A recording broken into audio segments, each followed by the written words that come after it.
Donc aujourd'hui on se retrouve dans une nouvelle vidéo, on va monter donc le terrarium pour des Bernard l'ermite.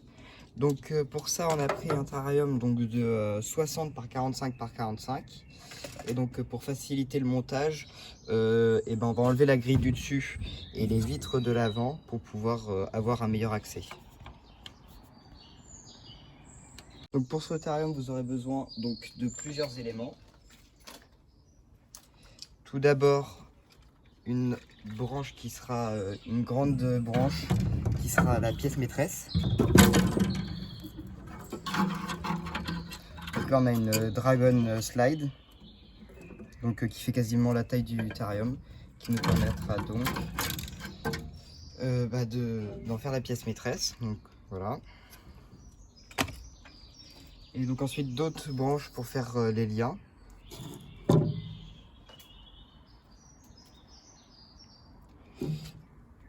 Voilà. Donc il faut en prévoir quelques-unes. Alors ensuite le terrarium on va le découper en deux parties. Pour les Bernard l'ermite on a besoin d'une partie terre. Donc pour ça on va utiliser de la fibre de coco. Donc il y a plusieurs marques qui existent. Donc là on va faire un mélange de celui de Terra Atlantis et de celui du Platstation Soil de Bioaction. Donc on va faire un mélange un peu des deux.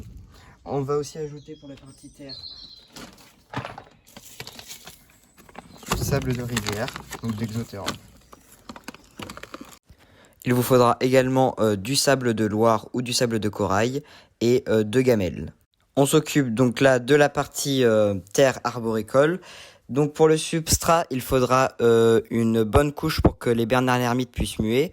Donc on verra ça dans une prochaine vidéo, mais il faudra préparer des coquilles de rechange pour vos Bernard l'ermite. Et il faudra également donc une couche de 15 cm à certains endroits minimum pour qu'ils aient la place de muer.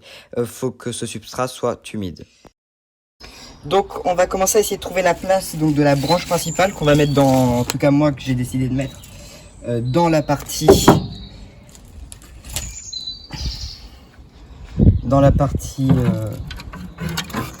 terre. Donc, là il faut bien prendre le temps, essayer de voir ce qui rentre le mieux. Bon, maintenant qu'on a à peu près on sait à peu près où sont nos branches, on peut enlever l'ensemble des branches. Et donc on a du River Sand juste ici, de Exoterra, et donc celui-ci va nous servir à faire comme une espèce de rivière artificielle. Tac.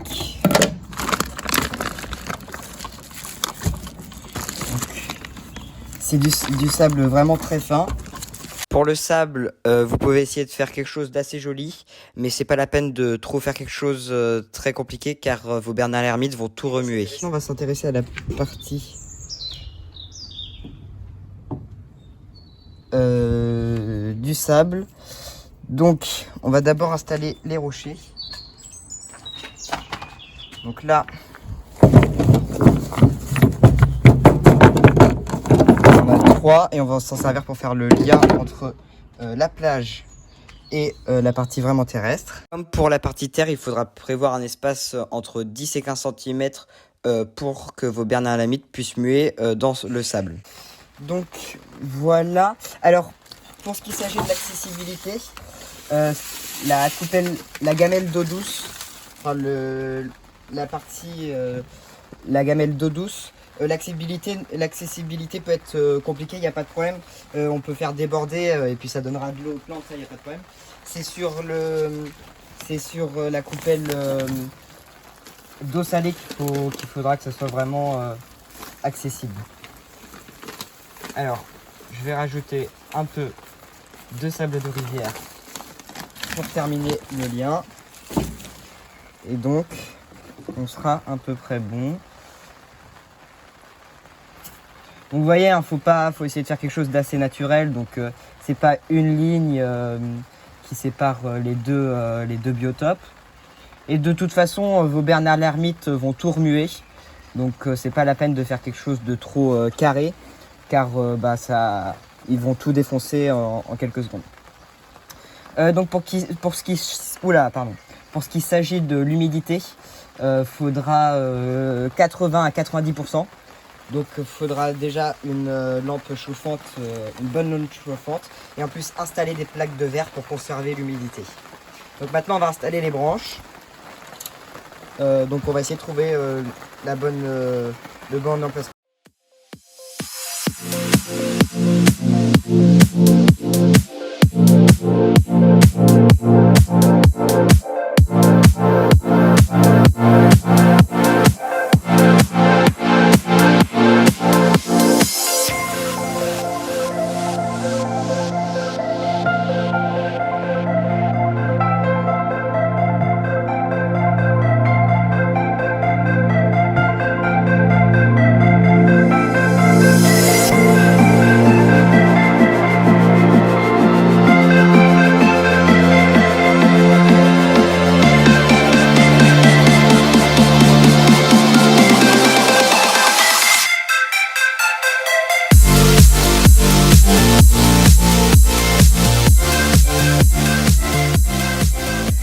Pour l'éclairage, on va prendre la rampe Exoterra qui est parfaite avec 3 emplacements.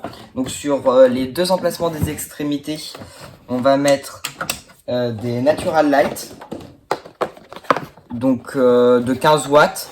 Donc on peut laisser ça 10-12 heures par jour. Ensuite, au centre, on va mettre une lampe à UV, donc très importante. 26 watts, vous prenez 26 watts parce que c'est le maximum qu'on peut mettre sur la rampe. Enfin c'est 25 mais 26 ça revient au même. Et donc pas au-dessus de 25-26 watts parce que en tout cas il faudra changer de rampe parce que celle-ci ne sera pas adaptée. Donc on prend des UV de désert parce que vu qu'on est sur un terrarium Exoterra, il y a la grille qui va filtrer la moitié des UV. Et donc si on est sur un terrarium full vert, en tout cas sur le dessus, et dans ces cas-là, il faut prendre des UV de forêt et non pas de désert. Donc ces lampes-là vont chauffer un peu, mais ça va être dérisoire. C'est pour ça qu'on va ajouter, en plus de ça, une lampe chauffante, donc dans un dôme. Donc là, on en a pris, c'est une lampe chauffante de 100 watts. Juste là, la boîte, voilà. Et donc, elle va être très importante. Donc on met dans un dôme. Là, pareil, là, c'est 100 watts maximum. Donc là, vraiment pas plus, qu'il y a il y en a 250, mais ça sera trop...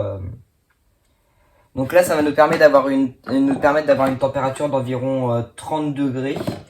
Voilà, sur le point chaud. Et donc si jamais c'est pas assez chaud, il faudra adapter et rajouter un tapis chauffant, même si c'est selon certaines personnes, faut éviter, car ça assèche le substrat et donc les bernard l'ermite ont besoin d'humidité dans le substrat pour faire leur mue. Donc du coup, il faudra complémenter. Donc on va mettre ça sur le terrarium, on va voir comment ça rend. Pour garder l'humidité, il faudra aussi mettre des plaques de verre sur la partie restante, mais avec ça plus ça, il y aura peut-être pas besoin. De votre écoute, et dans une prochaine vidéo, nous verrons l'installation des plantes et des bernard l'ermite dans une vidéo encore après.